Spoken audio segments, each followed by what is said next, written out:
ಅಯೋಧ್ಯೆ ರಾಮ ಮಂದಿರದ ಕಾಣಿಕೆ ಹಣ ಲೂಟಿ ಪ್ರಕರಣದಲ್ಲೀಗ ಅತಿ ದೊಡ್ಡ ಆಘಾತಕಾರಿ ಸತ್ಯ ಬಯಲಾಗಿದೆ. ಭಕ್ತರ ಕೋಟ್ಯಂತರ ರೂಪಾಯಿ ಹಣವನ್ನ ದೋಚೋದಕ್ಕೆ ಮಂದಿರದ ಒಳಗೆ ಬಾವ ಮೈದುನ ಸೇರಿದಂತೆ 40 ಜನರ ಗ್ಯಾಂಗ್ ಕೆಲಸ ಮಾಡ್ತಾ ಇತ್ತು. ಮಂದಿರದ ನಿಧಿಗೆ ಕನ್ನ ಹಾಕಿದಂತಹ ಆ ರೋಚಕ ಕಥೆ ಇಲ್ಲಿದೆ ಕೇಳಿ.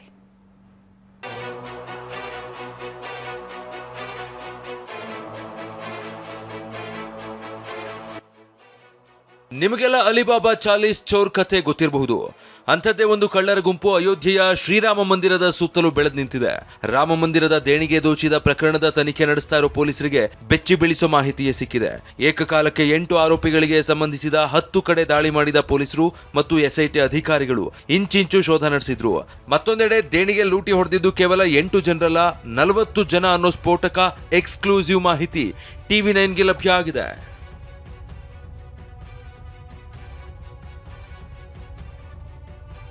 ದೇಣಿಗೆ ಲೂಟಿ ಕೇಸ್ನಲ್ಲಿ ಅರೆಸ್ಟ್ ಆಗಿರುವ ರಾಮ್ ಶಂಕರ್ ಯಾದವ್ ಅಲಿಯಾಸ್ ಟಿನ್ನು ಯಾದವ್, ಸುಭಾಷ್ ಶ್ರೀವಾಸ್ತವ್, ಅನುಕಲ್ಪ್ ಮಿಶ್ರಾ, ಲವಕುಶ್ ಮಿಶ್ರಾ ಸೇರಿದಂತೆ 8 ಆರೋಪಿಗಳಿಗೆ ಸೇರಿದ 10 ಕಡೆ ಏಕಕಾಲಕ್ಕೆ ದಾಳಿ ನಡೆಯಿತು. ಸತತ 8 ಗಂಟೆಗೂ ಹೆಚ್ಚು ಕಾಲ ಪೊಲೀಸರು ಇಂಚಿಂಚು ಜಾಲಾಡಿದ್ರು. ಆರೋಪಿಗಳ ಸಂಬಂಧಿಕರು, ಕುಟುಂಬದವರನ್ನು ತೀವ್ರ ವಿಚಾರಣೆ ನಡೆಸಿದ್ರು. ತನಿಖಾ ತಂಡ ಅಖಾಡಕ್ಕಿಳಿದಿತ್ತು. 8 ಆರೋಪಿಗಳಿಗೆ ಸಂಬಂಧಪಟ್ಟ ಹಾಗೆ ಅಯೋಧ್ಯೆ, ಫೈಜಾಬಾದ್ ಸೇರಿದಂತೆ 10 ಸ್ಥಳಗಳಲ್ಲಿ ಏಕಕಾಲಕ್ಕೆ ದಾಳಿ ಮಾಡಿ ಪರಿಶೀಲನೆ ಮಾಡಿದ್ರು. ಈ ವೇಳೆ ಆರೋಪಿಗಳ ಶ್ರೀಮಂತ ಸಾಮ್ರಾಜ್ಯ ಬಯಲಾಗಿದೆ. ಟಿನ್ನು ಯಾದವ್ ಮನೆಯವರನ್ನ ಪೊಲೀಸರು 2 ಗಂಟೆಗಳ ಕಾಲ ವಿಚಾರಣೆ ನಡೆಸಿದ್ರು.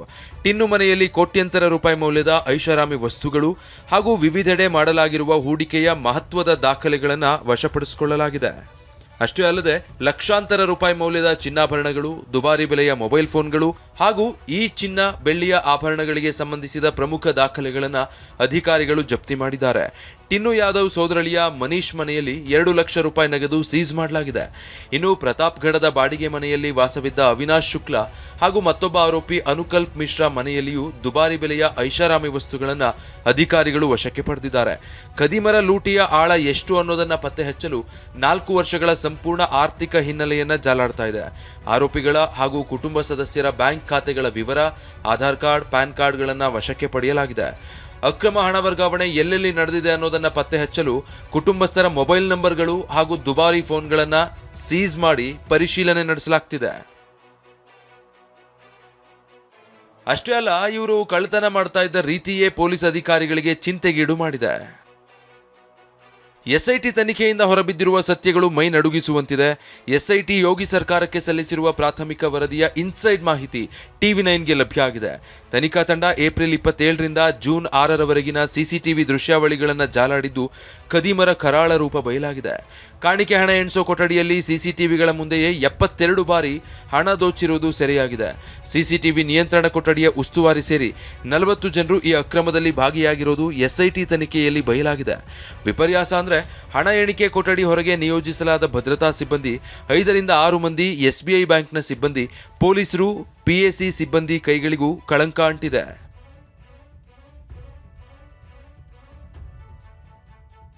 ಈ ಮಹಾ ಹಗರಣದ ಮಾಸ್ಟರ್ ಮೈಂಡ್ ಬೇರೆ ಯಾರೂ ಅಲ್ಲ, ಮಂದಿರದ ನಗದು ಎಣಿಕೆ ತಂಡದಲ್ಲಿದ್ದ ಅನುಕಲ್ಪ್ ಮಿಶ್ರಾ. ಈತ ಬ್ಯಾಂಕ್ನಿಂದ ಹೊರಗುತ್ತಿಗೆ ಪಡೆದ ತಂಡದ ಪ್ರಮುಖ ಸದಸ್ಯನಾಗಿದ್ದ. ಭಕ್ತರು ಹುಂಡಿಗೆ ಹಾಕ್ತಾ ಇದ್ದ ಕೋಟ್ಯಂತರ ರೂಪಾಯಿ ನಗದು ಎಣಿಸೋ ಜವಾಬ್ದಾರಿ ಈತನ ಮೇಲಿತ್ತು. ಆದರೆ ದೇವರಿಗೆ ದ್ರೋಹ ಬಗೆಯಲು ಸ್ಕೆಚ್ ಹಾಕಿದ ಈತ ತನ್ನ ಸ್ವಂತ ಮೈದುನ ಲವಕುಶ್ ಮಿಶ್ರಾನನ್ನು ಅದೇ ನಗದು ಎಣಿಕೆ ತಂಡಕ್ಕೆ ಸೇರಿಸಿಕೊಂಡಿದ್ದ. ನಂತರ ಆರಂಭ ಆಯಿತು ನೋಡಿ ಅಸಲಿ ಆಟ. ಈ ಭಾವ ಮತ್ತು ಮೈದುನ ಇಬ್ರು ಸೇರಿ ಹಣ ಎಣಿಸುವಾಗ ಯಾರಿಗೂ ತಿಳಿಯದಂತೆ 500 ರೂಪಾಯಿ ಮುಖ ಬೆಲೆಯ ನೋಟುಗಳ ಕಂತೆಗಳನ್ನು ಜೇಬಿಗಿಳಿಸ್ತಾ ಇದ್ರು. ಸಿಸಿಟಿವಿ ಕ್ಯಾಮೆರಾಗಳ ಕಣ್ತಪ್ಪಿಸಿ ಮಂದಿರದ ಶೌಚಾಲಯಗಳಲ್ಲಿ ಹಣ ಅಡಗಿಸಿಟ್ಟು ಆಮೇಲೆ ಅದನ್ನ ಮಂದಿರದಿಂದ ಹೊರಗೆ ಸಾಗಿಸ್ತಾ ಇದ್ರು.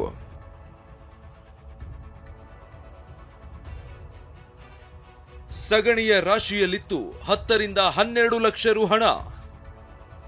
ಪೊಲೀಸರು ಈ ಇಬ್ಬರ ಮನೆಗಳ ಮೇಲೆ ದಾಳಿ ನಡೆಸಿದಾಗ ಕಂಡ ದೃಶ್ಯಕ್ಕೆ ಇಡೀ ಎಸ್ಐಟಿ ತಂಡವೇ ಬೆಚ್ಚಿ ಬಿದ್ದಿದೆ. ಆರೋಪಿ ಲವಕುಶ್ ಮಿಶ್ರಾ ತನ್ನ ಮನೆಯ ಕೊಟ್ಟಿಗೆಯಲ್ಲಿ ಹಸುವಿನ ಸಗಣಿಯ ರಾಶಿಯ ಕೆಳಗೆ ಬರೋಬ್ಬರಿ 10ರಿಂದ 12 ಲಕ್ಷ ರೂಪಾಯಿ ಕಳ್ಳತನದ ನಗದು ಹಣವನ್ನ ಬಚ್ಚಿಟ್ಟಿದ್ದ. ಪೊಲೀಸರು ಸಗಣಿಯನ್ನ ಪಕ್ಕಕ್ಕೆ ಸರಿಸಿ ಲಕ್ಷಾಂತರ ರೂಪಾಯಿ ಹಣದ ಕಂತೆಗಳನ್ನ ವಶಪಡಿಸಿಕೊಂಡಿದ್ದಾರೆ.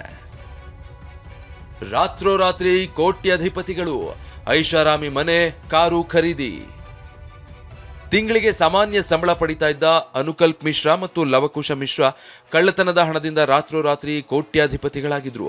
ಅನುಕಲ್ಪ್ ಮಿಶ್ರಾ ಬಸವ ಗ್ರಾಮದಲ್ಲಿ 65 ಲಕ್ಷ ರೂಪಾಯಿ ಮೌಲ್ಯದ ಐಷಾರಾಮಿ ಮನೆ ಹಾಗೂ ಹೊಸ ಸ್ಕಾರ್ಪಿಯೋ ಕಾರು ಖರೀದಿಸಿದ್ದ. ಇತ್ತ ಲವಕುಶ್ ಅಯೋಧ್ಯೆಯಲ್ಲಿ 40 ಲಕ್ಷ ರೂಪಾಯಿ ಮೌಲ್ಯದ ಸೈಟ್ ಕೊಂಡು ದೊಡ್ಡ ಬಂಗಲೆ ಕಟ್ಟಿಸ್ತಿದ್ದ. ಆದ್ರೆ ಈಗ ಇಬ್ಬರ ಪಾಪದ ಕೊಡ ತುಂಬಿದ್ದು ಇಬ್ರು ಕಂಬಿ ಎಣಿಸ್ತಿದ್ದಾರೆ. Bureau report, TV9.